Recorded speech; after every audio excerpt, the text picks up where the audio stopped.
ഇവിടെ 4 മണി പലഹാരമായിട്ട് നമ്മൾ ഉണ്ടാക്കാൻ പോകുന്നത് പത്തിരിയാണ്. ചെറിയ പത്തിരിയില്ലേ, ജീരകം ചെറിയ ഉള്ളി ചതച്ചിട്ട് പിന്നെ ചൂടുവെള്ളത്തിൽ ഈ റൈസ് പൗഡർ, അതായത് പത്തിരിപ്പൊടി ഇല്ലേ, ആ പൊടി കുഴച്ച് ചൂടുവെള്ളത്തിൽ കുഴച്ച് അതിൽ നമ്മൾ ജീരകം പൊടിച്ചിടുക. അതേപോലെ വലിയ സവാള ഇല്ലേ, ചെറിയ ഉള്ളി ഉണ്ടെങ്കിൽ ചെറിയ ഉള്ളി നല്ലത്, അതല്ല എന്നുണ്ടെങ്കിൽ നമുക്ക് സവാള ഇടാം. അങ്ങനെ നമ്മൾ ചൂടാക്കി കുറച്ച് ഉപ്പിട്ടിട്ട് നല്ല കുഴയ്ക്കുക.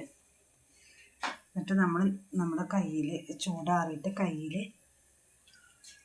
പരത്തിയിട്ട് വെളിച്ചെണ്ണയിലിട്ടിട്ട് ഇതാക്കുക, പറയാം.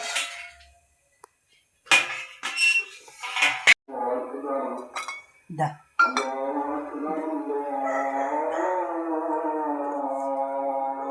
കണ്ടില്ലേ, പരത്തൻ ഇങ്ങനെയാണ് നമ്മുടെ കയ്യിൽ. ഞാൻ കണ്ടു, ഇങ്ങനെ പരത്തുക.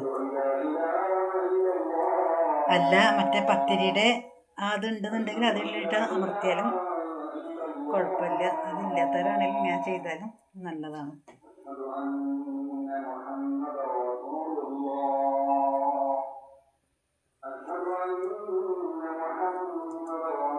ഇത് പെട്ടെന്ന് ആവും ചെയ്യും. അതിനത്ര ഇതില്ല, നമ്മുടെ വീട്ടിലുള്ള സാധനങ്ങൾ മാത്രം മതി. ഇപ്പം ഞങ്ങളുടെ വീട്ടിൻ്റെ അടുത്ത് ഒരു പള്ളിയുണ്ട്, അതാണ് വാങ്ങി കൊടുക്കണേ, അതാണ് നിങ്ങൾ കേട്ടുകൊണ്ടിരിക്കുന്നത്. പാല് ഇഷ്ടം തിളപ്പിക്കുന്നുണ്ട്. ഇട്ടു ഇത് പൊന്തും, രണ്ടും കൂടി ആയ കാരണം പൊന്തണം വരുവാണ്.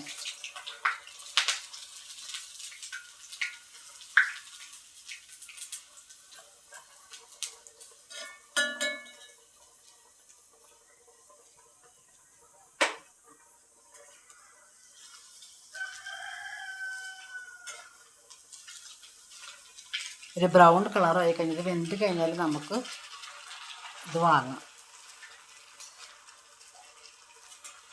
ഇത് പെട്ടെന്ന് ഇതാണ്. ഇപ്പോൾ സ്കൂളൊക്കെ തുറക്കാറായി. ഇപ്പോൾ മക്കളൊക്കെ വരുന്ന സമയത്ത് നമുക്ക് പെട്ടെന്ന് ചെയ്തെടുക്കാൻ പറ്റിയ ഒരു ഇതാണ്, 4 മണി പലഹാരമാണ്. ഇതിപ്പോൾ ഇങ്ങനെയാവും, കണ്ടില്ലേ.